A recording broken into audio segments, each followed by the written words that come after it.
Hi guys, welcome to Tuesday's video on the weight of water.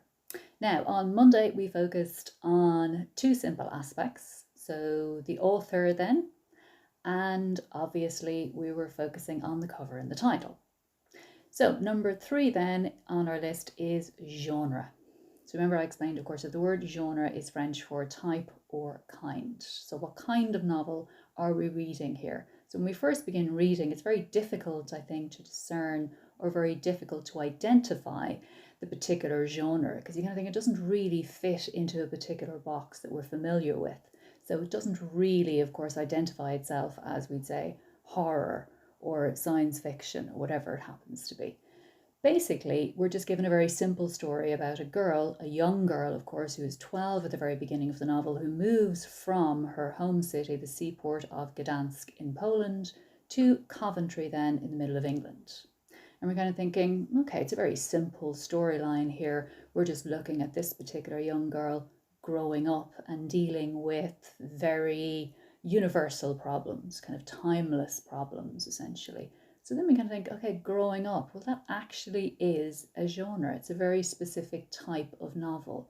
So when a novelist or a writer or an author focuses on a young person who is maturing and growing up, then that simply is called a coming of age story or novel. Okay, so that's what we call it. We call it coming of age, which literally just means maturing or growing up. Okay, so discovering oneself. And that relates back, of course, to the theme of identity as well. So Kasianka is not only just finding her feet in a foreign country, she's finding out who she is and she's developing her personality. Okay, now there's a very specific word that we need to know. Okay, it's quite a difficult word, so I'm going to break it down. The word is Bildungsroman. Okay, I may have mentioned this in class before when we were talking about kind of reading different types of novels. So a Bildungsroman is just simply a novel which explores the early life of its main character. Okay, very simple again, obviously relating back to coming of age, growing up, maturing. So I'll just break it down for you then. So we break it down into three simple parts. So Bildungs or Oman. So that is a Bildungsroman. A roman obviously, of course, relates back to the Latin word for novel. So it's a mixture of Latin and German. So a Bildungsroman then, of course, is a novel which explores the early life of its main character. And our character, of course, as revealed then in the first section, the first part of the book, is Kasianka, a 12-year-old girl, almost 13. So think about it, of course, it deals with that particular stage of life, puberty essentially, which is very difficult, very challenging, and can be very traumatic, of course, for a lot of people. So it's a particular kind of a development essentially then for this particular character, what she has to go through, what she has to experience. So it's about, of course, the emotional difficulties that she goes through, as well as the physical changes that she experiences. Okay, so all of that is documented and explored in this particular book. So it's the idea then, of course, of sort of separating herself from her mother and becoming her own person, and trying then, of course, to find friends for herself, to forge different friendships, and deciding who she is and what's important to her and what she wants from life. What are her ambitions and dreams and hopes for the future? Okay, and then we see, of course, Kasianka embarking on her first romantic relationship then with a slightly older boy in the book. Okay, so that's basically identifying the genre then of our novel, a coming of age novel or a Bildungsroman. Okay, that was number 3. Moving on then to number 4. Number 4 then we're going to focus on the important characters here. Now we have a myriad of characters in this particular book. So obviously we have a lot of minor characters and we'll be referencing them, of course, when we're analysing the book later on. But just to begin with, focus on, we'd say, 4 or 5 of the main characters and make sure that you know the characters' names and make sure that you know how to spell them. That's going to be quite important. So our main character, main focus, our protagonist, remember, is Kasianka. And Kasienka, of course, comes from Poland. So, as we've mentioned already, of course, then Kasienka is 12, almost 13. So what do we know about her appearance as such? She does mention, of course, that she has black hair, short black hair, and that she is very pale. And we can see, of course, that she is a victim of bullying when it comes to her appearance as well. The other girls, of course, sneer at her. They ridicule her because her hair is short. And they consider that to be quite ugly then, and unappealing and unattractive. She actually describes then how her hair sticks up in the morning like moody hair, essentially. Okay, so we get a sense then, of course, that her white skin is also a bone of contention then for her classmates and so-called friends, where they make fun of her, of course, because she's pale, because she doesn't tan. Okay, she goes her snow white skin then. Okay, we also know that Kasienka then is clever. She's a bright girl. She's quite studious as well. She likes geography and she likes maths. Okay, she's put into, of course, a different year from her age group because her teacher, Mrs. Warren, assumes, of course, that she won't be able for that particular year because maybe her English isn't as sophisticated as her peers. Okay, so she is put in year 7 then with 11-year-olds, even though she is 12, almost 13. And she finds that quite embarrassing and humiliating. And she finds it very frustrating as well. It's not until later on, of course, a few chapters in then when she sits a particular test and she proves, of course, that she is actually very intelligent.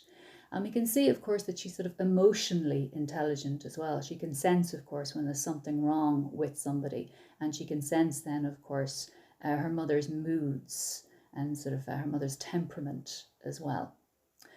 Okay, so that gives us sort of like a little snapshot then, like a thumbnail sketch essentially then of Kasienka. But we can see that Kasienka, of course, is a flawed character. So she's quite resilient, she's intelligent, she's articulate, she can express herself. But sometimes then, of course, she can be a little bit harsh when it comes to other people. And essentially then when it comes to her mother as well, she gets very frustrated with her. Okay, so we see then, of course, how the different relationships tell us more about Kasienka as a character. Remember, we always use the word character here rather than person. When we're describing a character in a book or a play, whatever it happens to be, even a TV show or a film, we use the word character rather than the word person, because person would suggest somebody real, whereas a character then is kind of fictional, okay, or even fictionalized essentially, even if you're reading sort of, or sorry, not reading, but if you're watching a biopic, okay, so it's a story of a real person, but essentially it becomes a character, he or she becomes a character then on screen. Okay, so that's Kasienka and her mother then, so just simply called Mama, of course, when they come to Coventry in England. And then we have references to Kasienka's grandmother then. She comes to visit then at Christmas later on in the novel. So Babcia. Okay, so Babcia then, of course, obviously Polish. And then we have her father then, who's simply referred to as Tata. And we kind of look at why that particular word is used. So she is estranged from her father. So her father used to live with them, but then he abandoned or deserted Kasienka's mother and moved to England. And it is only, of course, we find out then later in the novel that Kasienka and her mother then, of course, receive an envelope in the post with a check, and they can discern then from the postmark that it's come from England. So that's why Kasienka's mother then decides to uproot them from Poland and move to England itself. And then she tries to track down her husband. So obviously, of course, we have dramatic revelations about halfway through the novel and towards the end of the novel. So maybe we could locate, we'd say, the climax, the dramatic point then, of course, of the novel towards the end of it. Okay, as I mentioned then, of course, school features very prominently in this particular novel. So we have Mrs. Warren then. And Mrs. Warren, I think she tries to be friendly and understanding, but she can be very patronising when it comes to Kasienka. And for a start then, she does that thing which unfortunately a lot of people tend to do when they're confronted by a name that is long or foreign or unusual or different. They shorten it and kind of give the person a nickname without even asking the person if that's acceptable. So she shortens Kasienka's name then to Cassie, and this is very frustrating for Kasienka then as such. Okay, because she doesn't really have a choice, essentially. And if you kind of think, it's almost like she's sort of anglicizing her name. She's taking a Polish name and making it sound more English. And in a way, then you're undermining somebody's identity when you do that. Because after all, names are very important because they're associated with family and maybe a family tradition. They're associated with a culture. Then you begin to associate your name with you and your traits and your identity. So if somebody, of course, changes your name, then that person is trying to erase maybe part of your identity or erase who you are.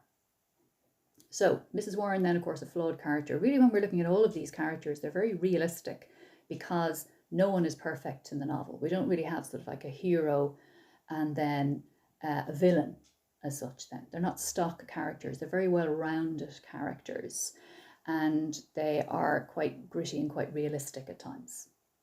Okay, we also have then some incidental characters. Conrad, of course, who is a classmate, and we can see that he creates particular problems then for Kasienka. We also have Claire then, who pretends to be a friend, but is not who, of course, she appears to be.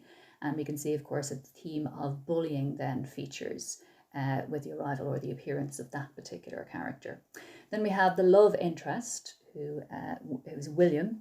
Okay, so he's in year 9. So basically he's about a year, 18 months older than Kasienka. So she has to kind of navigate that particular relationship as well. So it's not just about her relationship with her mother, her classmates, her teacher, essentially her father when she's trying to track him down, her grandmother, but also then, of course, William. It's almost like she's kind of juggling all of these particular relationships, trying to keep all the balls in the air, essentially. And then you can think it's actually a very tricky thing to do, okay, to make sure, of course, that she's able to juggle all of those particular relationships. Okay, so her mother then, of course, is quite an interesting character because her mother ends up being a cleaner in a hospital then in Coventry, even though her mother is an aspiring singer. And we get the sense that her mother, of course, has a kind of a sadness about her. First of all, of course, because her marriage failed. And then secondly, because essentially she's not doing what she wants to do, or she's not fulfilling her own dreams. And there's a sense then of Kasienka trying to understand that and trying to be more accommodating and trying to be more sympathetic and sensitive, essentially, there too. So the mother-daughter relationship, I think, is very realistic because it doesn't shy away from, we'd say, any of the difficulties that they're having, and it doesn't show a picture perfect image of Kasienka and her mother. Okay. Right, now there's one more character actually that I should mention is Kenoro. And Kenoro, of course, is the doctor who lives in the building. Okay, so we have an apartment building, essentially, studio apartments or flats. And it's a crumbling, dilapidated building. So the setting is obviously quite important there. And Kenoro, of course, is another immigrant, and he is from Kenya. And in Kenya, he was a doctor. But now that he's moved to England, because of all the paperwork and the wrangling and bureaucracy and so on, he can't be a doctor in England. So basically he has to accept any job that he can get, and he becomes a cleaner in a hospital. But he doesn't grumble or complain about that. We see Kenoro as a very modest, kind of humble man, and he's very unassuming. And I think Sarah Crossan just kind of emphasizes the idea that he's a very positive, optimistic and sort of hopeful person. He's known for having a permanent smile on his face. Okay, so we can see then another friendship that is forged in the novel is between Kenoro then, the Kenyan doctor, and Kasienka then, the 12-year-old Polish girl. They play chess together, for example. Okay, so there is that kind of nice dynamic essentially between the Kenyan man and the Polish girl. And then we realise, of course, that there is a possibility then of a fledgling romance between Kenoro and Kasienka's mother. Okay, so the plot then thickens a little bit when it comes to all of these different relationships and how these people, of course, are interconnecting and how these people are getting on. Okay, so those are sort of our main characters, and it helps to understand who's who essentially sometimes before you begin reading the novel, because sometimes it takes a while, it takes 2 or 3 chapters before you really get to know even the main character, not to mention then we'd say 4 or 5 other characters, and then trying to keep track then of all the others. Sometimes it just becomes a jumble or a mess in your head. So think about it. You don't necessarily need to know all of the characters in the novel. If you're going to get asked a question on a character or a character's relationship, then you can decide, we'd say, before the exam, before the assessment, which ones you want to focus on and which ones you find, we'd say, the easiest to write about and which ones you find the most interesting. So you could just focus on Kasienka, or you could look at Kasienka's friendship with Kenoro, or you could look at Kasienka's relationship with her mother, or you could look at Kasienka's romance with William. So you would decide then which particular character, which particular relationship you find interesting. Maybe relate it back to your own life. Okay, if you can relate to a character or if you can relate to a relationship, then focus on that one. Okay, right, now I just want to make a note on the setting as well, because obviously that relates back to the characters and it also relates back to the theme later on. Remember, of course, when we're looking at themes, we can look at discrimination and bullying. Those are the themes that emerge very naturally when we're reading the novel. Okay, remember I said before, obviously there are themes like love and friendship, the more kind of positive ones too. So we kind of balance it out by looking at some of the negative themes and issues and some of the positive ones. Okay, so the setting then, obviously, of course, at the very beginning, we find them in the airport and they've travelled from Gdansk, which is their home city, which is a seaport. And think about seaport, might kind of relate back to, we'd say, the title of the novel, The Weight of Water, and the idea of leaving, we'd say, her home city. And then she moves to Coventry, essentially, kind of landlocked, is sort of in the middle of nowhere for her. It's a concrete jungle, it's quite ugly. And she sees it then as sort of like a crumbling place as well. So it's very alienating. It's a very cold place for her. So she and her mother then they move into a 1-bed flat, which is a studio, which means a sort of open plan essentially. So you don't have any walls or kind of sections dividing it into different rooms. Okay, so you basically have a kind of kitchen diner, and then essentially you would have kind of a sitting area, then TV perhaps, and then of course a bed. So everything is open. Okay, and she mentions, of course, that the building in which they live then is crumbling or dilapidated. It's kind of shabby, essentially. Okay, so they live on the 4th floor, and she also mentions, of course, towards the beginning that they share a bed as well, which really emphasizes their lack of money, okay, lack of finances there. So obviously that's quite important, and it shows, of course, how they have to be very careful, very thrifty, very economical with money as well. She's always complaining about her neighbours, how loud they are and how nasty and how rude they are. And there's a sense of kind of danger, of course, when it comes to that particular building as well. So that's a problem that she has to overcome. Okay, the lack of security in her life when it comes to where she lives, and then of course home, and then trying to navigate all those friendships and kind of relationships as well. And she even mentions, of course, how much she hates the weather in England. Remember I mentioned that before, that the cover could be alluding to that. The idea of the constant downpours, of course, when it comes to Ireland or England, and how sometimes the rain can just be relentless and very depressing. And she feels kind of alienated then, of course, because she's used to a very different climate, a very different sort of weather system, a very different country, very different culture and customs and so on too.